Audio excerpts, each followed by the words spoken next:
যখন আমি ঘুমো ঘোরে, তখন মধ্যরাত, তখন যাকে মনে পড়ে তিনি রবীন্দ্রনাথ। হ্যাঁ, শয়নে স্বপনে জাগরণে যে মহামানবকে আমরা স্মরণ করি, যিনি আমাদের সকলের প্রণম্য, সেই বিশ্বকবি রবীন্দ্রনাথের ছোট গল্পকে পাথেয় করে আমাদের আজকের নিবেদন শেষের রাত্রি। নাট্যরূপ ও নির্দেশনায় সুভাষ বসু, পরিবেশনায় প্রচেষ্টা। নাট্যানুষ্ঠান শেষের রাত্রি। শুরু করছি আজকের শ্রুতি নাটক শেষের রাত্রি। কে ওখানে? বৌমা নাকি? হ্যাঁ মাসি। তা হঠাৎ বাক্সপাটরা গুছিয়ে কোথাও যাওয়ার জন্য প্রস্তুত হচ্ছ বুঝি? হ্যাঁ, মা বলে পাঠিয়েছেন আসছে শুক্রবার আমার ছোট বোনের অন্নপ্রাশন, তাই ভাবছি। তা বেশ তো বাছা, এক গেছে সোনার হার পাঠিয়ে দাও, দেখবে তোমার মা তাতেই খুশি হবেন। না মাসি, ভাবছি আমিই যাব। আমার ছোট বোনকে তো দেখিনি, দেখতে খুব ইচ্ছে করছে। সে কি মা, তোমার স্বামী মৃত্যু শয্যায়, তাকে ফেলে তুমি তোমার বোনকে দেখতে যাবে? কই, ডাক্তার তো তেমন কিছু বলেনি। ডাক্তার সবসময় সব কথা বলে না বৌমা। আমার মনে হয় স্বামীর এই অবস্থা দেখে কারোরই ঘর ছাড়া উচিত নয় বৌমা। কিন্তু আমার যে টিকিট কিনে গাড়ি রিজার্ভ করা হয়ে গেছে মাসি। তা হোক তা হোক, ও লোকসান গায়ে সয়ে যাবে। দরকার হলে তুমি কাল সকালেই চলে যাও, কিন্তু লক্ষ্মী মা আমার, তুমি আজ যেও না। মাসি, আমি তোমাদের তিথি বার মানি নে, আজ গেলে দোষের কি আছে? আমি তোমার কাছে হাত জোর করছি বৌমা, আমার কথা আজ একদিনের মতন রাখো। আজকে দিনটা স্বামীর কাছে একটু মাথা ঠান্ডা করে বসো মা, হে একটু ঠান্ডা করে বসো। আমি নিরুপায়, আমার কিছু করার নেই মাসি। স্বামীর কাছে সোহাগ করে বসে থাকলে তো আর আমার ট্রেন বসে থাকবে না। ছেলেটা সমস্ত দিন ধরে শুধু তোমার নাম ধরে ডেকে যাচ্ছে। মৃত্যু শয্যায় তার পাশে দুদণ্ড না বসে তুমি বাপের বাড়ি অন্নপ্রাশনে যাচ্ছ। ছি ছি বৌমা ছি। একটা বাতিগ্রস্ত অসুস্থ রোগীর পাশে বসে বসে আমি তো নিজেকে অসুস্থ করে তুলতে পারি না মাসি। সেটা তোমাদের পক্ষে সম্ভব, কিন্তু আমার পক্ষে কোনোদিনই সম্ভব নয়। ঠিক আছে, আমাকে যেতেই হবে। ঠিক আছে, ঠিক তুমি আছে। আমাকে বাধা দিলেও আমি শুনতে পারবো না। ঠিক আছে ঠিক আছে, তুই যা। তবে মনে রাখিস হতভাগিনী, তুই যাকে এত দুঃখ দিলি, সে তো সব বিসর্জন দিয়ে আজ বাদে কাল চলে যাবে। কিন্তু যতদিন তুই বেঁচে থাকবি, এই দিনের কথা তোকে চিরদিন মনে রাখতে হবে। ভগবান আছেন, সে কথা একদিন তুই বুঝবি বুঝবি বুঝবি। হ্যাঁ যতীন, যতীন, যতীন, যতীন, কি বাবা যতীন, তোর খুব কষ্ট হচ্ছে বুঝি যতীন? আমি তো আজ বেশ ভালোই আছি। হ্যাঁ বাবা যতীন। ওই জানলাটা একটু খুলে দাও না, ওই যে জানলাটা একটু খুলে দাও না মাসি।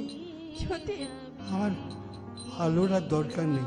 যতীন, আজকে আজকে বাইরের দিকে, একবার বাইরের দিকে তাকিয়ে দেখো, ওই বাইরের তারাগুলো কেমন আমার দিকে তাকিয়ে রয়েছে। বাইরের তারাগুলো সব আমার দিকে তাকিয়ে রয়েছে। দেখো দেখো মাসি, চুপ কর, কতদিনের কত যতীন। মৃত্যুকালে তুই- সাক্ষী ওই তারাগুলো আমাকে যেন হাত ছাড়ি দিয়ে ডাকছে, চুপ- আমাকে যেন হাত ছাড়ি দিয়ে তুই চুপ কর। মাসি, তুই এখন মাসি। একটু ঘুমাবার চেষ্টা কর বাবা যতীন, তুই একটু মনিকে ঘুমাবার ডেকে দাও না চেষ্টা মাসি, কর। তুমি একটু মনিকে ডেকে দাও না মাসি। হ্যাঁ, মাসি, যতীন, হ্যাঁ আচ্ছা মাসি, মনি একবার এদিকে এলো না কেন মাসি? মনি কি আমার উপর রাগ করেছে? না রে, তোর বইয়ের কথা আর বলিস না। তোর অসুখ বাড়াবাড়ি শোনার পর থেকেই কেঁদে বুক ভাসাচ্ছে, তার উপর এক কাণ্ড কি বাঁধিয়েছে। হয়েছে মাসি? মনি কি কোনো বিপদ হয়েছে মাসি? না রে মনি মনি, মনি না, কোনো বিপদ না, হয়েছে তো? না গিয়ে দেখি মনি তোমার দুধ জাল দিতে গিয়ে পুড়িয়ে ফেলেছে বলে ভয়ে সে কি কান্না।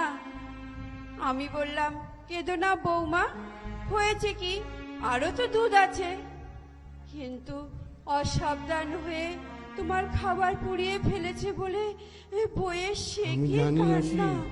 আমি জানি মাসি। সে আর এদিকে মনি- আসতেই যাচ্ছে মনিকে না, তোমরা সে আর চিনতে ভুল এদিকে করেছো। আসতেই যাচ্ছে না। আমি জানি। অনেক মনি- কষ্ট করে তাকে মনি এমন করতে ঠান্ডা পারে। করে বিছানায় মনিকে তোমরা চেনো শুয়ে না? রেখেছি। মনি- আজ আর তাকে আসতে দিলাম না, কালকে সকালে আসবে। মাসি তোমরা বরাবর মনে করে এসেছো, তোমরা বরাবর মনে করে এসেছো হ্যাঁ মনির মন চঞ্চল, হ্যাঁ তোমাদের সংসারে ওর মন বসে না। কিন্তু দেখো মাসি, দেখো না দেখো বাবা, মাসি, না বাবা, ভুল বুঝেছিলাম, ভুল বুঝেছিলাম। সময় হলেই মানুষকে চেনা যায়। মাসি, হ্যাঁ বাবা যতীন, মাসি, হ্যাঁ যতীন বাবা, একটু ঘুমাও বাবা যতীন। মাসি, হ্যাঁ আজ আমায় ঘুমোতে বলো না মাসি, বাহ, আজ আমায় ঘুমোতে বলো না মাসি। আজ ঘুমোলে সেই ঘুম আর আমার ভাঙবে না মাসি, সেই ঘুম আমার ভাঙবে না মাসি। কষ্ট হচ্ছে বাবা যতীন, আজ বোধহয় কষ্ট ঘুম হচ্ছে, আর কষ্ট ভাঙবে হচ্ছে না বাবা মাসি। যতীন, কষ্ট হচ্ছে। কষ্ট, হ্যাঁ কষ্ট আমার হচ্ছে ঠিকই, যতীন, কষ্ট আমার হচ্ছে ঠিকই, যতীন, কিন্তু মাসি হ্যাঁ তোমরা যেমন মনে করছো তেমন নয়, তোমরা যেমন মনে করছো তেমন নয়। যতীন, বোঝাই বোঝাই নৌকোর মতো মনে হচ্ছে আমার জীবন জাহাজের সঙ্গে যে কষ্টের বিচ্ছেদ হয়েছে, যে কষ্ট চুপ কর কষ্ট যতীন, ছিল তার চুপ বিচ্ছেদ কর। হয়েছে, তার চুপ, বিচ্ছেদ হয়েছে। চুপ সে কর। জাহাজের সঙ্গে বাঁধা, সে বাঁধন মনে হয় ছিঁড়ে গেছে, সে মনে হচ্ছে বাঁধন কাটা পড়েছে। আজ যেন শেষ বাঁধন, সে বাঁধন কাটা পড়েছে। সে আমার সব বোঝা, সে আমার সব বোঝা, চুপ, সে আমার সব বোঝা নিয়ে ভেসে চলেছে। চুপ কর যতীন, আজ আমি তাকে দেখতে পাচ্ছি, চুপ। আজ আমি তাকে দেখতে পাচ্ছি, কিন্তু কিন্তু আমার চুপ কর নিজের যতীন। বলে মনে হচ্ছে না মাসি, আমার নিজের বলে মনে হচ্ছে না মাসি, হ্যাঁ। মাসি আমার নিজের বলে মনে হচ্ছে না। আমার কষ্টের বোঝা ওই কষ্ট। জাহাজি করে ভেসে পিঠের চলেছে, কাছে, আমি দেখছি কিন্তু আমি যেন চিনতে পারছি চুপ না কর। মাসি। হ্যাঁ মাসি আমার পিঠের কাছে একটা নিজের- বালিশ দেবো বাবা যতীন। মাসি, হ্যাঁ মনিকে একবার ডেকে দাও না মাসি, মনিকে একবার ডেকে দাও না মাসি। একটা পিঠের কাছে বালিশ দেবো যতীন, পিঠের কাছে একটা বালিশ দেবো। আমার মনে হচ্ছে হ্যাঁ মনিও বোধহয় চলে গেছে ওই বাঁধন চেনা নৌকোটার মতো। বাবা একটু বেদানার রস দেবো, তোমার যে গলা শুকিয়ে যাচ্ছে বাবা যতীন, কষ্ট হচ্ছে। মাসি, হ্যাঁ ডাক্তার বুঝি নিচের ঘরে? হ্যাঁ আজ উনি এখানেই থাকবেন। কিন্তু আমাকে যেন আজ মিছি মিছি ঘুমের ওষুধ না দাও, আমাকে যেন মিছি মিছি ঘুমের ওষুধ না দেওয়া হয়। মাসি, হ্যাঁ আমাকে হ্যাঁ ভালো করে আজ জেগে থাকতে হবে, আমাকে আজ ভালো করে জেগে থাকতে হবে। চুপ কর যতীন। মাসি, হ্যাঁ তুমি জানো মাসি, হ্যাঁ তোমার হয়তো জানা আছে হ্যাঁ কাল দ্বাদশীর রাত্রে আমাদের বিয়ে হয়েছিল। হ্যাঁ দ্বাদশীর রাত্রে আমাদের বিয়ে হয়েছিল। কাল সেই দ্বাদশীর রাত, কাল সেই দ্বাদশীর রাত, জানো মাসি, কাল সেই দ্বাদশীর রাত। ওই কাল সেই দিনে সেই রাতে সব তারা আকাশে জ্বালানো হবে, সব তারা আকাশে জ্বালানো হবে। মাসি, চুপ কর মনি যতীন। বোধহয় মনে নেই মাসি, মনি বোধহয় মনে নেই মাসি। কালটাকে একটু মনে করিয়ে দিতে চাই। তুমি মাত্র 2 মিনিটের জন্য মনিকে ডেকে দাও মাসি, 2 মিনিটের জন্য মনিকে ডেকে দাও মাসি, মাসি 2 মিনিটের জন্য মনিকে ডেকে দাও মাসি। চুপ কর যতীন, যতীন। এ কি? হ্যাঁ তুমি কথা বলছো না কেন, তুমি কথা বলছো না কেন মাসি? বোধহয় ডাক্তার তোমাদের বলেছে আমার শরীর খুব দুর্বল, তাই না? আমার দুর্বল শরীরে আমাকে বোধহয় কথা বলতে নিষেধ করেছে, তাই না মাসি? কিন্তু বিশ্বাস করো মাসি, আজ রাত্রে তার সঙ্গে দুটো কথা বলতে না পারলে আমি নিশ্চিন্তে ঘুমোতে পারবো না। তুই চুপ কর যতীন, তুই একটু চুপ কর, চুপ কর, মাসি, চুপ কর সে যতীন। ঘুম, হ্যাঁ সে ঘুম বড় শান্তির ঘুম, সে ঘুম বড় শান্তির চুপ কর ঘুম। যতীন, মাসি চুপ কর, আমি তুই চুপ ঘুমবো, কর, কিন্তু তুই সে তো ঘুম চুপ বড় কর শান্তি যতীন, ঘুম। তুই চুপ কর, মাসি, আমি আর মাসি, সইতে তুমি পারছি না। একবার মণিকে ডেকে দাও, সইতে মাসি। পারছি না, মাসি, আমি তুমি সইতে একবার পারছি মণিকে না, ডেকে দাও, আমি মাসি। সইতে পারছি না, সইতে পারছি না যতীন, আমি আর সইতে পারছি না, লক্ষ্মী আমি মাসি, সইতে পারছি না, লক্ষ্মী মাসি তুই কেঁদো সইতে না, পারছি না, লক্ষ্মী মাসি তুই কেঁদো না, সইতে পারছি না যতীন, তুমি অমন আমি করে কেঁদো সইতে না মাসি, পারছি না, তুমি অমন করে আমার সঙ্গে সইতে কেঁদো না। পারছি না। ওকে ওকে আমি অনেক দিন অনেক কথা বলতে চেয়েছিলাম, ওকে আমি অনেক দিন অনেক কথা বলতে চেয়েছিলাম, কিন্তু বলতে পারিনি মাসি। আজ আজ একটি বারের জন্য ওকে আমি ডাকতে চাই মাসি, তুমি ওকে ডেকে দাও মাসি, ওকে ডেকে দাও একটি বারের জন্য, ডেকে দাও মাসি। তুই চুপ কর, আমি শুধু একটি বারের জন্য ওরে যদি ওর সঙ্গে দুটো কথা ভেবেছিলাম বলতে চাই। আমার সব দুটো কান্না কথা পুড়িয়ে বলতে চাই গেছে। মাসি, মনিকে একবার ভেবেছিলাম ডেকে আমার দাও সব মাসি। কান্না পুড়িয়ে গেছে, কিন্তু এখনো মাসি, দেখতে মাসি, পাচ্ছি মাসি। অনেক বাকি আছে। আজ আর আমি সইতে পারছি না যতীন, আজ আর আমি সইতে পারছি না, আমি আর সইতে পারছি না, আমি আর সইতে পারছি দেখি না। মাসি চলে যাচ্ছ কেন? দেখি মাসি চলে যাচ্ছ কেন? মাসি তুমি চলে যাচ্ছ কেন? কে কে কে ওখানে? আমি কে ওখানে? কে? মনি? না, আমি সন্তু। একবার তোর বউ ঠাকুরনকে ডেকে দিবি সন্তু? কাকে? তোর বউ ঠাকুরনকে। ইনি তো এখনো ফেরেননি। সে কোথায় গেছে মনি? বাপের বাড়ি সীতারামপুর। মনি বাপের বাড়ি সীতারামপুর গেছে? মনি বাপের বাড়ি সীতারামপুর, মনি বাপের বাড়ি সীতারামপুর গেছে, মনি বাপের বাড়ি আমি তাকে জোরহাত করে অনুরোধ করেছি, সীতারামপুর গেছে। বললাম আজকের দিনটা অন্তত স্বামীর কাছে মনি থাকুক। বাপের বাড়ি, কিন্তু মনি বাপের বাড়ি তার নাকি ছোট বোনের অন্নপ্রাশনে মনি যেতেই বাপের হবে। তাই বউ ঠাকুরন সীতারামপুর চলে গেল। মনি বাপের বাড়ি সীতারামপুর, মনি মনি বাপের বাড়ি। আহ, আহ, যতীন, যতীন লক্ষ্মী বাবা, একটু ঘুমাও যতীন। হ্যাঁ যতীন, হ্যাঁ মাসি, হ্যাঁ আমাকে আর একটু ঘুমাও না মাসি, হ্যাঁ আমাকে আর ঘুমোতে বলো না মাসি, আমাকে আর ঘুমোতে বলো না মাসি। যতীন, এবার ঘুমোলে, লক্ষ্মী এবার বাবা, ঘুমোলে একটু সে ঘুমাও। সে ঘুম হয়তো আমার কোনোদিন ভাঙবে না মাসি, সে ঘুম হয়তো কোনোদিন আমার ভাঙবে না মাসি। তুমি আমাকে আর ঘুমোতে বলো না মাসি, আমার আমার এখনো জেগে থাকবার দরকার আছে, আমার এখনো জেগে থাকবার দরকার আছে মাসি। তুমি তোমার আমার তুমি তুমি শব্দ শুনতে পাচ্ছ না মাসি? তুমি শব্দ শুনতে পাচ্ছ না? ওই যে ওরা আসছে, ওরা আসছে, ওরা আসছে। তুমি শব্দ শুনতে পাচ্ছ না মাসি? তুমি শব্দ শুনতে পাচ্ছ না মাসি? মাসি তুমি শব্দ কথা বলছিস না কেন? যতীন, যতীন কথা বলছিস না কেন? যতীন, যতীন, কথা বলছিস না কেন?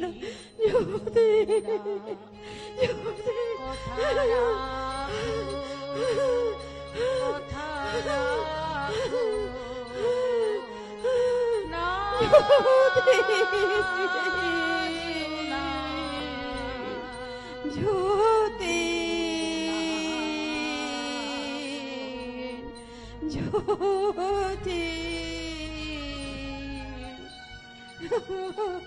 দীর্ঘ প্রতীক্ষার অবসান ঘটিয়ে মণি অবশ্যই এসেছিল, কিন্তু মণি হয়তো জানতো না যে সেটাই ছিল শেষের রাত্রি। মিথ্যে দিয়ে গড়া যে একটুখানি স্বর্গমাসী রচে চলেছিলেন, তারও পড়ল জবনিকা। মণি এসেছিল, সে কেঁদেছিল, কিন্তু যতীন, সে কি পেরেছিল তার শেষ কথা বলতে?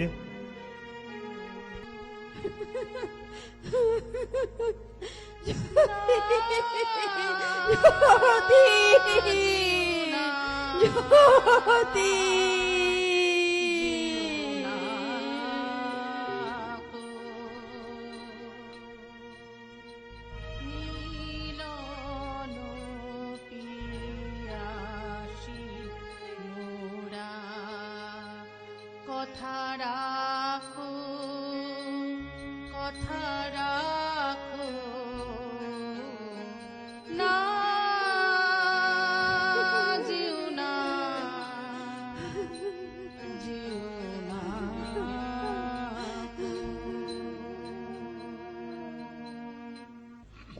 প্রচেষ্টা ছোট্ট একটি নাম, কিন্তু এর মাহাত্ম্য বিরাট। একে ঘিরে রয়েছে কত মানুষের না পাওয়ার যন্ত্রণা। বস্তুত যারা শুধু শিখে গেলেন, পেলেন না কোনো সুযোগ, তাদেরই স্বপ্ন পূরণের অঙ্গীকার নিয়ে এসেছে প্রচেষ্টা। এখানে টাকা পয়সা লাগে না, লাগে শুধু সংস্কৃতি, মনস্কতা। যদি আপনার আশা আর আকাঙ্ক্ষাকে পূর্ণতা দিতে চান, তবে আপনিও আসুন আমাদের সাথে, একসাথে হাতে হাত মেলাতে। আমাদের যোগাযোগের ঠিকানা হলো 9432339339। আরেকবার বলছি, 9432339339 এবং 9875467774। আরেকবার বলছি, 9875467774। অংশগ্রহণে ববিতা বসু, বীণা মল্লিক দাস, সুমনা ঘোষাল, সরোজ রায়, সায়ন্তন পুততুণ্ডু, সুভাষ বসু, জয় রায়, রাজকুমার সাহা। সঙ্গীতে আছেন সুমনা ঘোষাল।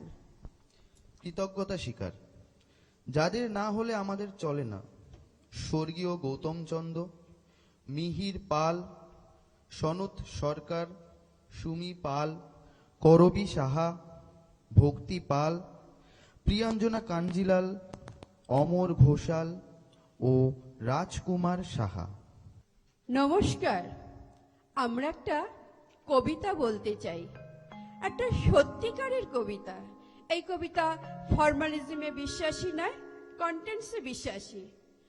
মানুষ এবং পৃথিবীকে বাদ দিয়ে যে সমস্ত কাব্য বা কবিতা সৃষ্টি হয়েছে, এই কবিতা তাদের জানাবে মুর্দাবাদ। অবশ্য এই কবিতার মূল ভাবনা কবি শুভ দাশগুপ্তর, আর অতিরিক্ত সংলাপ ও সংযোজনা ও সম্পাদনা করেছেন সুভাষ বসু। আসুন এই সত্যিকারের কবিতার বেদিমূলে আমরাও সামিল হই। কবিতা সার্থক জনম, কবি শুভ দাশগুপ্ত। যে ছেলেটা চায়ের দোকানের এঁটো কাপ ধুচ্ছে রাস্তার ধারে, তাকে ডাকুন, তার কানে কানে বলুন, সুজলাং সুফলাং মলয়জ শীতলাং শুশ্রূষমূলাং মাতরং বন্দে মাতরং বন্দে মাতরং। হ্যাঁ, বেশ সুন্দর করে বলুন।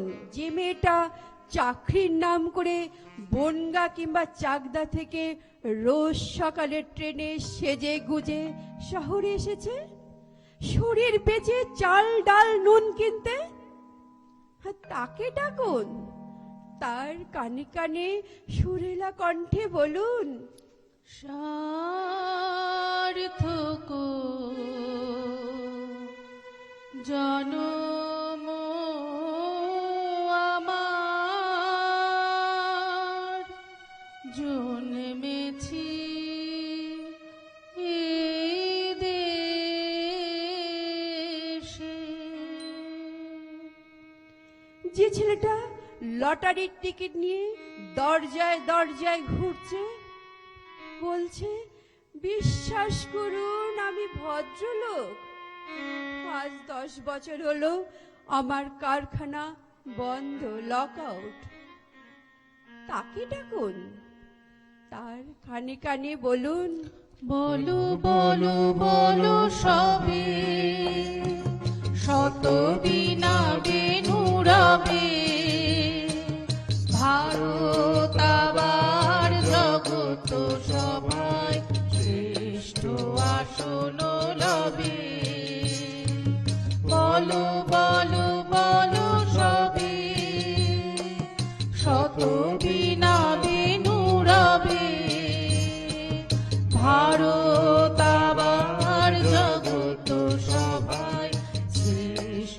আসন লবে।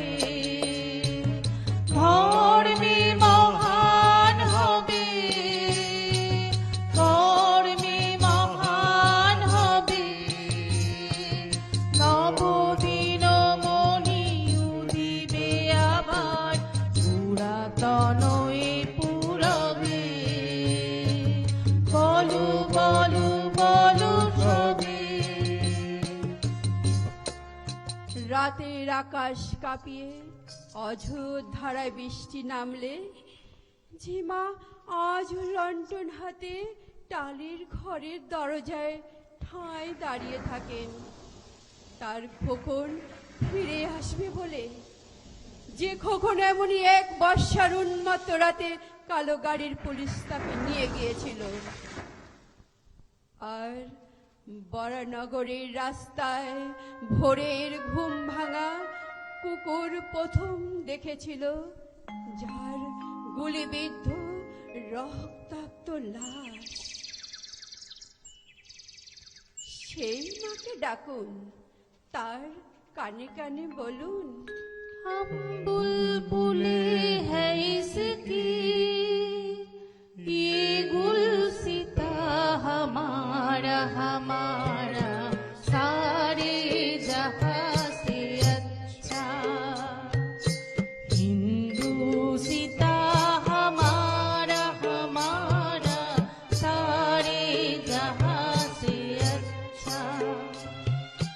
हिंदुसिता हमारा हमारा सारे जहां से अच्छा। সবাইকে সব কিছু বলা শেষ হলে শুনশান শীতের রাতে পাঁচ মাথার মোড়ে ঘোড়ায় চড়ে বসা সেই মহাবিপ্লবীর পায়ের সামনে ধীরে ধীরে এগিয়ে যান। ফাঁকা রাস্তায় রাতের বাতাসে কান পাতুন, শুনতে পাবেন সেই বিপ্লবী মহাপুরুষের বজ্রকণ্ঠ। আমি তোমাদের কাছে রক্ত চেয়েছিলাম তোমাদের স্বাধীনতা এনে দেব বলে, আমি পারিনি, কিন্তু আমি আমার সমস্ত জীবন উৎসর্গ করেছি।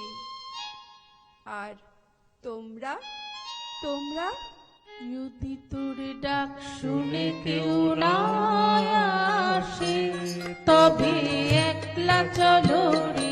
যদি তোর ডাক শুনে কেউ না আসে, তবে একলা চলো রে। তবে একলা চলো, একলা চলো, একলা চলো, একলা চলো রে। যদি তোর ডাক শুনে কেউ না আসে, তবে একলা চলো রে। অবশেষে এলো সেই দিন 15ই আগস্ট 1947। অগণিত ভারতবাসীর বহু প্রত্যাশিত দিন। এই দিনটির জন্যই হাজার হাজার তরুণ বিপ্লবী আত্মাহুতি দিয়েছেন। অসংখ্য বিপ্লবী হাসি মুখে আত্মবলিদান করেছিলেন আন্দামানের জেলে। কিন্তু দুঃখের বিষয়, ইতিহাস এদের কথা মনে রাখেনি। এরা শুধুই উপেক্ষিত রইলেন। অজ্ঞাত অখ্যাত এই শহীদদের সেই করুণ কাহিনী ক্ষণিকের জন্য সীমাবদ্ধ থাকে। এরা পড়ে রইল সবার আড়ালে। কিন্তু আমরা কি পারি না ওদের জন্য দুফোঁটা চোখের জল ফেলতে, আমাদের হৃদয়ের মণিকোঠায় স্থায়ী আসন দিতে? মুক্তির মন্দির সোপান তলে কত প্রাণ হলো বলিদান, লেখাছে অশ্রু জলে। মুক্তির মন্দির সোপান তলে কত প্রাণ হলো বলিদান, লেখাছে অশ্রু জলে। কত বিপ্লবী বন্ধু রক্তে রাঙা, বন্দিশালার ওই শিকল ভাঙা। কত বিপ্লবী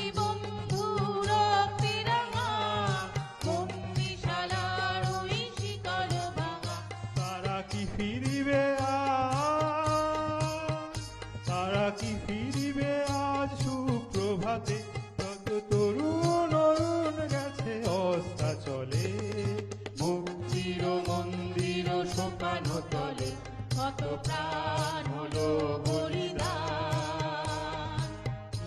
আছে অশ্রু জলে, লেখা আছে অশ্রু জলে, লেখা আছে অশ্রু জলে। নমস্কার, আমাদের সমগ্র অনুষ্ঠানটি এখানেই শেষ হলো।